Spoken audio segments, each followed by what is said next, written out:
Hello everyone, welcome back to our YouTube channel. Last పార్ట్లో దుర్యోధనుడు భీముణ్ణి కొడుతూ, చూస్తున్నారా పాండవులారా, మీ అత్యంత బలమైన సోదరుడు మెల్లమెల్లగా మరణిస్తూ ఉన్నాడు అని అంటాడు. ఆ తరువాత ఏం జరిగిందో ఇప్పుడు తెలుసుకుందాం.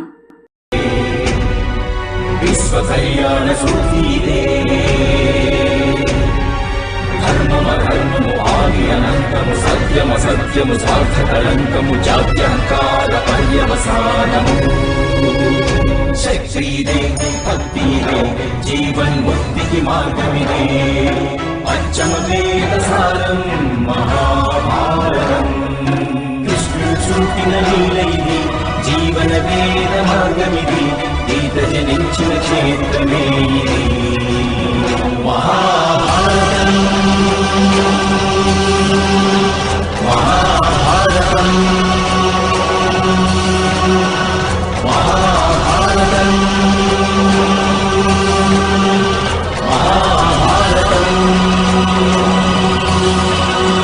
ఆ తరువాత భీముడు మళ్ళీ పైకి లేచి పక్కనే ఉన్న రథచక్రాన్ని తీసుకుని దుర్యోధనుడి మీదకు విసురుతాడు. ఆ రథచక్రం తగిలినా సరే దుర్యోధనుడు దాన్ని దులిపివేసుకొని పెద్ద పెద్దగా నవ్వుతూ పక్కనే ఉన్న రథచక్రాన్ని తీసుకొని భీముడి పైకి విసిరేసి భీముణ్ణి కింద పడవేసి భీముడి గొంతు పట్టుకొని, భీమా, నా 99 మంది సోదరుని చంపిన విధంగా నిన్ను కూడా 99 విధాలుగా బాధించి ఆ తర్వాతే నీకు మృత్యువును ప్రసాదిస్తాను. నేను పడిన నరకయాతను నీవు కూడా అనుభవించాలి అని భీముణ్ణి మూర్ఛిల్లేలాగా చేస్తాడు. అదే సమయంలో సహదేవుడు అక్కడికి వచ్చి, వాసుదేవ, అర్జునన్నయ్య, సోదరుడు దుర్యోధనుడు వజ్రకాయుడుగా మారాడు అని చెప్తాడు. వెంటనే అర్జునుడు వాసుదేవుడితో, అందుకే భీమన్నయ్య ఎన్నిసార్లు దాడి చేసినా సరే దుర్యోధనుడు చెక్కు చెదరడం లేదు. ఈ సమస్య అభేద్యంగా మారింది వాసుదేవ అని అంటాడు. అప్పుడు వాసుదేవుడు, ఈ సమస్యకు పరిష్కారం స్వయంగా భీమసేనుడే తెలుసుకోవాలి పార్థ అని అంటాడు. వెంటనే సహదేవుడు, ఇప్పుడు మా భీమన్నయ్యకు మీ సహాయం అవసరముంది వాసుదేవ అని అంటాడు. అప్పుడు వాసుదేవుడు, బావ దుర్యోధనుడి దృష్టి వేరే వైపుకు మరల్చవలసి ఉంది. పార్థ, నీవు వెంటనే శకుని మామను ద్వంద్వయుద్ధానికి ఆహ్వానించు. అప్పుడు గాంధారరాజు బెదిరిపోయి ఖచ్చితంగా బావ దుర్యోధనుణ్ణి తన రక్షణ కోసం పిలుస్తాడు అని చెప్తాడు. అదే సమయంలో నకులుడు శకుని మెడ మీద కత్తిని పెట్టి, శకుని మామ, ఇప్పుడు మీరు మరణించే సమయం ఆసన్నమైంది అని అంటాడు. వెంటనే శకుని నవ్వుతూ, మేనల్లుడా నకుల, నన్ను చంపుతానన్న ప్రతిజ్ఞ నీ సోదరుడు సహదేవుడు కదా చేసింది, మరచిపోయినట్లున్నావు అని అంటాడు. అప్పుడు నకులుడు, మీ ప్రాణాలు తప్పకుండా మా సోదరుడు సహదేవుడి చేతిలోనే పోతాయి. కానీ మీ మోసం, మీ కపటం, మీ అధర్మం, మీ జూద విద్య, ఈ మాలిన్యాలన్నీ మీలో కరుడుగట్టి ఉన్నాయి. మేమందరం కలిసి వాటిని ప్రక్షాళన చేస్తాము అని చెప్పి శకునితో యుద్ధం చేస్తూ ఉంటాడు. చివరికి శకున్ని పడవేసి నకులుడు తన ఖడ్గంతో శకున్ని చంపబోతూ ఉండగా, ఒక్క క్షణం మేనల్లుడా ఆగు అని పరిగెత్తుకుంటూ మద్రరాజు వెనక్కి వెళ్ళి, మద్రరాజా, మీరు మా సైన్యానికి సైన్యాధిపతి కదా, నన్ను రక్షించవలసిన బాధ్యత మీదే అని మద్రరాజును పంపిస్తాడు. వెంటనే మద్రరాజు, మేనల్లుడా నకుల, నీవు నాతో యుద్ధం చెయ్యి. చెప్పాలంటే గాంధార మహారాజు సుబలుడు తన కొడుక్కి శకుని అని పేరు పెట్టి చాలా పెద్ద పొరపాటు చేశాడు. శకుని అని వేటాడే పక్షిని అంటారు, కానీ వీడు గాంధార పర్వతాల మీద తిరిగే రాబందు, వీడికి వేటాడడం చేత కాదు, పక్షి మాంసం తిని బతుకుతాడు అని గాంధార రాజా వెళ్ళండి, పారిపోండి అని మద్రరాజు నకులుడితో యుద్ధం చేస్తూ ఉంటాడు. వెంటనే శకుని అక్కడి నుంచి పారిపోతాడు. అదే సమయంలో భీముడు దుర్యోధనుడిపై దాడి చేస్తూ విఫలమవుతూ ఉంటాడు. కానీ దుర్యోధనుడు నవ్వుతూ భీముడిపై ప్రతిదాడి చేస్తూ భీముణ్ణి గాయపరుస్తూ ఉంటాడు. ఆ తరువాత నకులుడు మద్రరాజుతో యుద్ధం చేస్తూ మద్రరాజును చంపబోతూ ఉండగా, మద్రరాజు, ఆగు నకుల, నేను నా పరాజయాన్ని స్వీకరిస్తున్నాను, నీవు నన్ను వధించవద్దు అని అంటాడు. వెంటనే నకులుడు, మీరంటున్నది ఏమిటి మామయ్య? అంతిమ గడియలు చేరుకోగానే ప్రాణం తీపిగా మారిందా? శరణు వేరుకుంటూ మన పూర్వీకులకు తలంపులు తెస్తారా అని అడుగుతాడు. అప్పుడు మద్రరాజు, కాదు నకుల, నాకు నా ప్రాణాల కన్నా నా తోబొట్టు మాద్రి కొడుకులు ఎంతో ఇష్టం. నీవు నీ మేనమామ ప్రాణాలను తీయవద్దు అని యుధిష్ఠిరుని పిలిచి, సామ్రాట్ యుధిష్ఠిరా, నా మేనల్లుడికి ఈ కలంకం అంటనివ్వకండి అని యుధిష్ఠిరుడితో యుద్ధం చేస్తూ ఉంటాడు. చివరికి యుధిష్ఠిరుడు బాధపడుతూనే మద్రరాజు పొట్టలో తన బల్లాన్ని దించి, నన్ను క్షమించండి మామయ్య అని ప్రాధేయపడతాడు. పడిపోతున్న మద్రరాజును నకులుడు తన ఒడిలోకి తీసుకుని ఏడుస్తూ ఉంటాడు. అది చూసిన మద్రరాజు, నా కోసం కన్నీళ్లు కార్చొద్దు మేనల్లుడా, నేను ఈ బలిదానాన్ని ధర్మ సంస్థాపన కోసం ఇస్తున్నాను. ఇప్పుడు నేను ప్రశాంతంగా ఉన్నాను. మీ అందరికీ నా ఆశీస్సులు ఎప్పుడూ ఉంటాయి. విజయీ భవ అని అంటాడు. అప్పుడు నకులుడు ఏడుస్తూ, స్వర్గంలో ఉన్న మా అమ్మకు మా ప్రణామాలు తెలియజేయండి అని అంటాడు. వెంటనే మద్రరాజు, పుత్ర నకుల, దుర్యోధనునికి వాని తల్లి తన తపఫలాన్ని వరంగా ఇచ్చింది. అందుకే వాడి దేహం వజ్రంగా మారింది. మీరు వాడిని వధించేందుకు ఏదైనా ఉపాయాన్ని అన్వేషించండి. ఉపాయం దొరికేంత వరకు మీరంతా రాకుమారుడు భీముణ్ణి రక్షించుకోండి అని నకులుడి చేతిలోనే కన్ను మూస్తారు. అదే సమయంలో దుర్యోధనుడు భీముడు తన తమ్ముళ్లను లెక్కబెడుతూ చంపిన విధంగానే భీముణ్ణి కూడా లెక్కబెడుతూ బాధిస్తూ ఉంటాడు. అప్పుడే పారిపోతున్న శకుని దగ్గరకు అర్జునుడు వచ్చి, మామయ్య శకుని, ఇప్పుడు మీరు 2 కళ్ళు మూసుకోవాల్సిన సమయం వచ్చింది అని అంటాడు. వెంటనే శకుని, మేనల్లుడా అర్జున, నేను ఎప్పుడు జూదక్రీడని నమ్ముకుంటాను. కావాలంటే వాసుదేవుణ్ణి అడుగు అని. వాసుదేవా చెప్పండి. మేనల్లుడా అర్జున, నీకు అంతగా యుద్ధం చేయాలంటే వెళ్ళి దుర్యోధనుడితో యుద్ధం చెయ్యి అని అంటాడు. అప్పుడే సహదేవుడు వచ్చి, మీరు నాతో యుద్ధం చేయండి మామయ్య, ఈరోజు ఇద్దరిని చంపవలసి ఉంది అని అంటాడు. వెంటనే అర్జునుడు, అయితే ఆ ఇద్దరిలో ఎవరి వంతు ముందు ఎవరి వంతు తర్వాత అనేది అంత ముఖ్యం కాదు, ధనస్సుని అందుకోండి మామయ్య అని అంటాడు. అర్జునుడి మాటలు విని వెంటనే శకుని తన రథంలో ఉన్న ధనస్సును తీసుకుని 2 భాగాలుగా విరిచేసి, చూడు అర్జున, నా ధనస్సు విరిగిపోయింది. ఇప్పుడు నా దగ్గర ఆయుధం లేదు కనుక నేను యుద్ధం చేయలేను అని అంటాడు. అది చూసి అర్జునుడు నవ్వుతూ, పోనీలేండి శకుని మామ, మీ దగ్గర ధనస్సు లేదు కదా, నేను ఖడ్గంతో యుద్ధం చేస్తాను అని తన రథం నుండి దిగి శకుని వైపు వెళ్ళబోతూ ఉండగా శకుని పెద్దగా, మేనల్లుడా దుర్యోధన, ఈ దుష్ట పాండవులను నేను రక్షించు, మేనల్లుడా దుర్యోధన అని కేకలు వేస్తూ ఉంటాడు.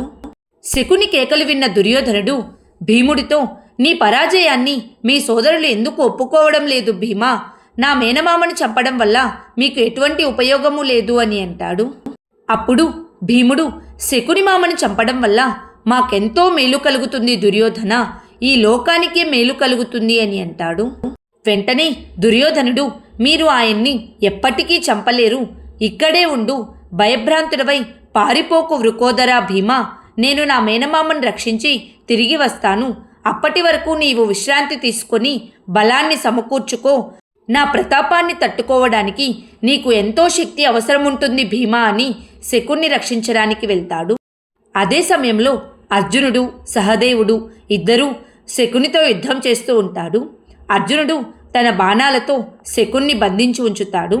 అప్పుడే దుర్యోధనుడు శకునికి అడ్డుగా నిలబడి తనని బాణాల నుండి విముక్తుణ్ణి చేస్తాడు.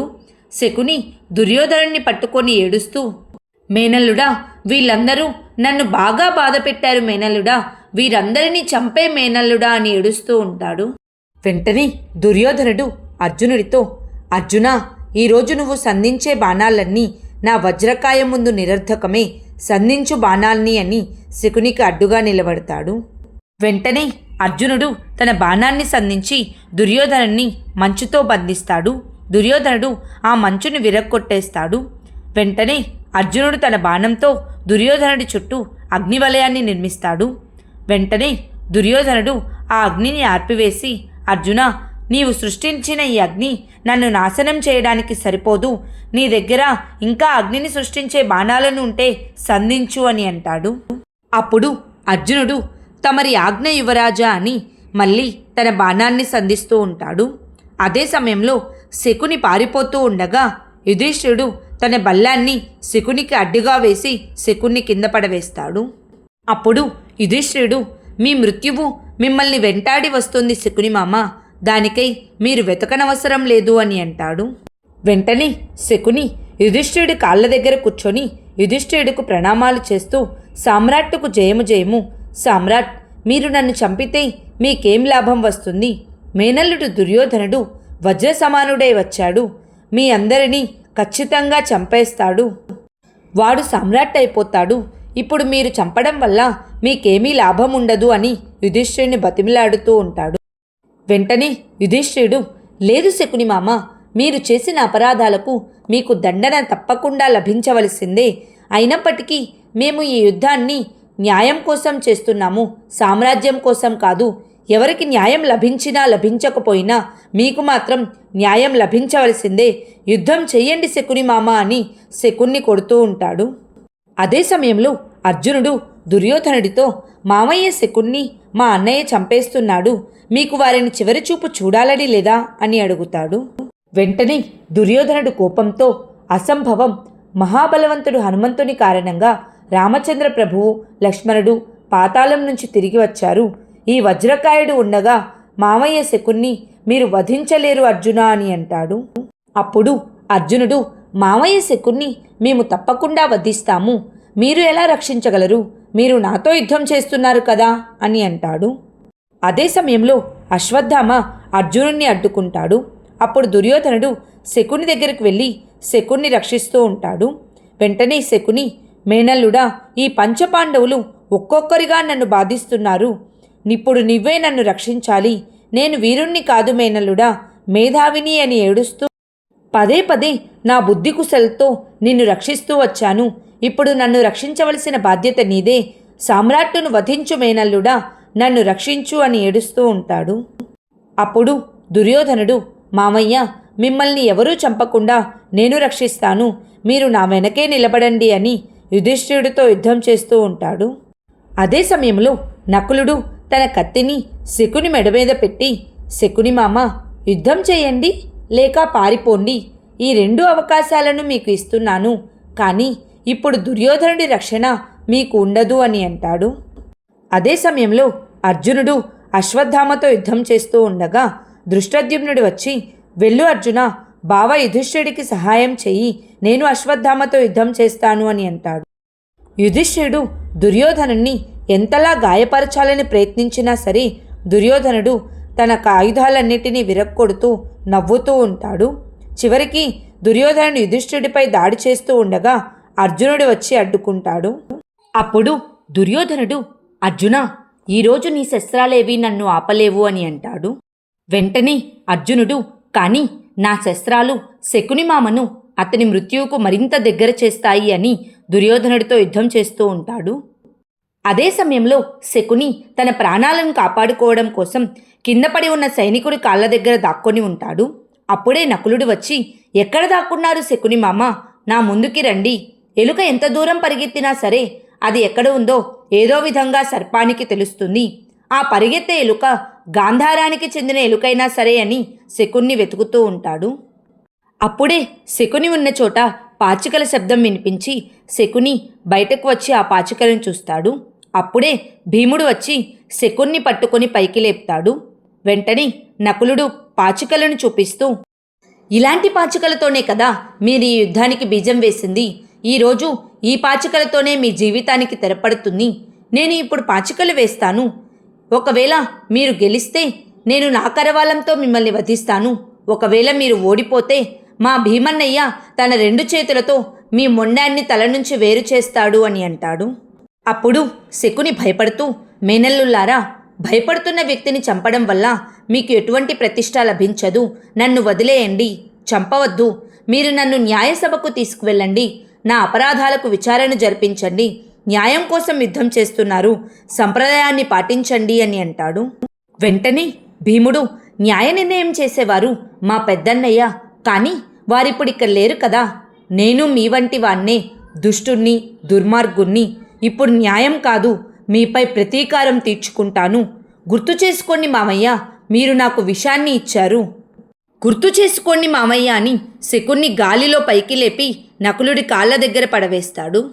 వెంటనే శకుని ఏడుస్తూ నకులుడితో, పుత్ర నకుల, చాలా బాధగా ఉంది. ఎవరైనా తన మేనమామని ఈ విధంగా చంపుతారా చెప్పు అని అంటాడు.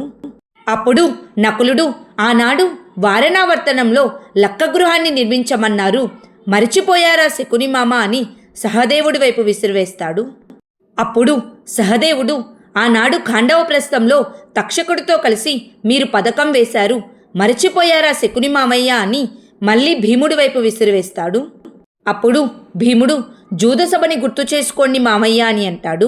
వెంటనే శకుని ఏడుస్తూ, పుత్రా వృకోదరా, నేను తప్పు చేశాను, నన్ను క్షమించండి, నన్ను వెళ్ళనివ్వండి అని అంటాడు. వెంటనే భీముడు నకులుడి వైపు విసిరివేస్తాడు. అప్పుడు నకులుడు, ఇప్పుడు క్షమాపణ కాదు, దండన విధించవలసిన సమయం అని శకుని కింద పడవేస్తాడు. వెంటనే శకుని, ఎన్నెని దండిస్తారు? ఎవరైనా తన మేనమామని ఇంతలా బాధ పెడతారా? నిశస్త్రుడిపై మీ పరాక్రమాన్ని చూపుతారా? నాకు శస్త్రాన్ని ఇవ్వండి అని అంటాడు.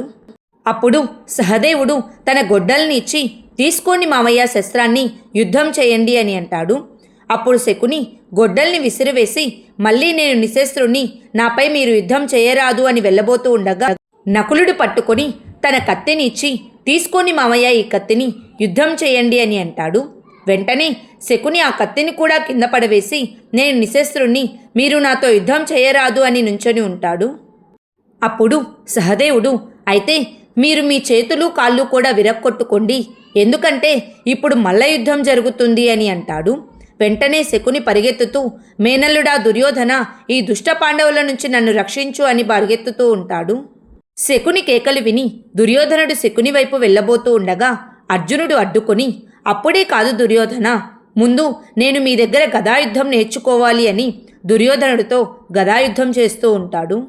అదే సమయంలో శకుని పారిపోతూ ఉండగా సహదేవుడు పట్టుకుంటాడు. అప్పుడు దుర్యోధనుడు వచ్చి సహదేవుణ్ణి అడ్డుకోగా భీముడు శకున్ని పట్టుకుంటాడు.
ఆ తరువాత పారిపోతున్న శకున్ని సహదేవుడు తాడు అడ్డుగా వేసి శకున్ని ఈడ్చుకెళ్తూ ఉంటాడు. అదే సమయంలో యుధిష్ఠిరుడు, అర్జునుడు దుర్యోధనుడితో ఘోరంగా యుద్ధం చేస్తూ ఉంటాడు. కానీ దుర్యోధనుడు వాటిని పట్టించుకోకుండా యుధిష్ఠిరుడు, అర్జునుడితో యుద్ధం చేస్తూ వారిని గాయపరుస్తూ వారిని కింద పడవేస్తాడు. అదే సమయంలో శకుని తన దగ్గర కత్తిని తీసుకుని తన కాలుకున్న తాడుని కోసేసి తప్పించుకోవడానికి ప్రయత్నిస్తూ ఉండగా భీముడు తన దగ్గరున్న బల్లాన్ని విసిరివేసి శకున్ని కింద పడవేస్తాడు. వెంటనే సహదేవుడు పక్కనే సైనికుడి పొట్టలో ఉన్న గొడ్డలిని తీసుకొని ఒక్క ఉదుటున శకుని మీదకి దూకి తన గొడ్డలితో శకున్ని చంపేస్తాడు. వెంటనే శకుని ప్రియ దుర్యోధన అని పెద్దగా కేకవేస్తూ అక్కడే మరణిస్తాడు. అప్పుడు దుర్యోధనుడు అక్కడికి వచ్చి కోపంగా, సహదేవా, నీ శరీరంలోని అవయవాలన్నిటినీ ఒక్కొక్కటిగా ఖండిస్తాను. నీకు మృత్యువు రాకముందు నిన్ను ఎంతలా బాధ పెడతానంటే అలాంటి బాధను ఈ విశ్వంలో ఏ వ్యక్తి అనుభవించి ఉండడు అని సహదేవుడి వైపు పరిగెత్తుతూ ఉండగా భీముడు శకుని మృతదేహాన్ని గాలిలో పైకి లేపి చుట్టూ తిప్పి పక్కనే ఉన్న సరోవరంలోకి విసిరివేసి, వెళ్ళు దుర్యోధన, నీ మామయ్యకు అంత్యక్రియలు చేసుకో. ఆ సరోవరంలో ఉన్న చేపలన్నీ మీ మామయ్యను భక్షించకముందే వెళ్ళి వాని మృతదేహాన్ని రక్షించుకో అని అంటాడు. అదే సమయంలో వాసుదేవుడు అక్కడికి వస్తాడు. అప్పుడు నకులుడు తనకున్న శక్తులను ఉపయోగించి దివ్య ఔషధాలను పుట్టించి భీముడి గాయాలకు రాయబోతూ ఉండగా భీముడు ఆపి, అప్పుడే దానికింకా సమయం రాలేదు నకులా. నేను పాంచాలికి మాట ఇచ్చాను, నేను ఈరోజే దుర్యోధనుణ్ణి వధిస్తానని అని అంటాడు. వెంటనే యుధిష్ఠిరుడు, భీమా, దుర్యోధనుణ్ణి చంపడం అసంభవం అనిపిస్తుంది అని అంటాడు. అప్పుడు భీముడు, అసంభవమని నేను వెనక్కి తగ్గలేనన్నయ్యా. అవిశ్వాసం అంటే నాకు భయం. నేను ఒక్క క్షణం కూడా నా మనస్సులోకి అవిశ్వాసాన్ని రానివ్వను. సంఘర్షణను మనిషి దూరం నుంచి చూస్తున్నంత వరకు అతని మనస్సులో అవిశ్వాసమే ఉంటుంది. కానీ సంఘర్షణల మధ్య అవిశ్వాసం ఎప్పుడూ జన్మించదు అని అంటాడు.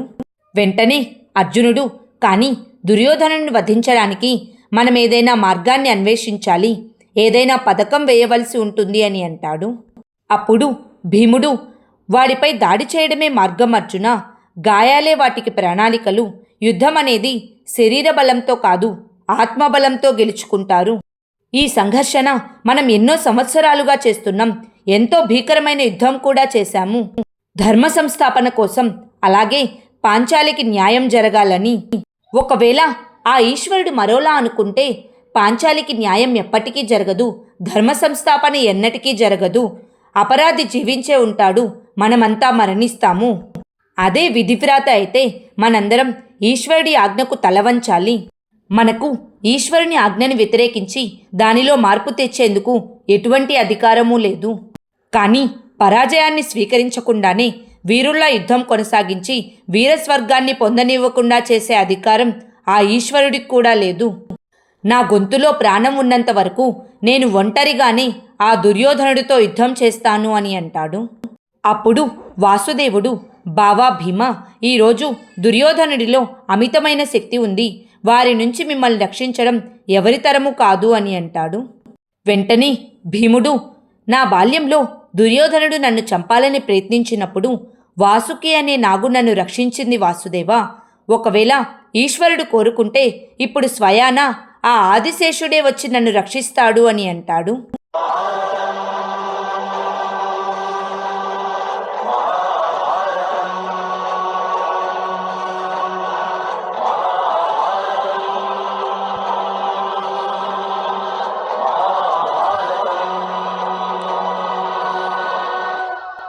ఆ తరువాత ఏం జరిగిందో నెక్స్ట్ పార్ట్లో తెలుసుకుందాం.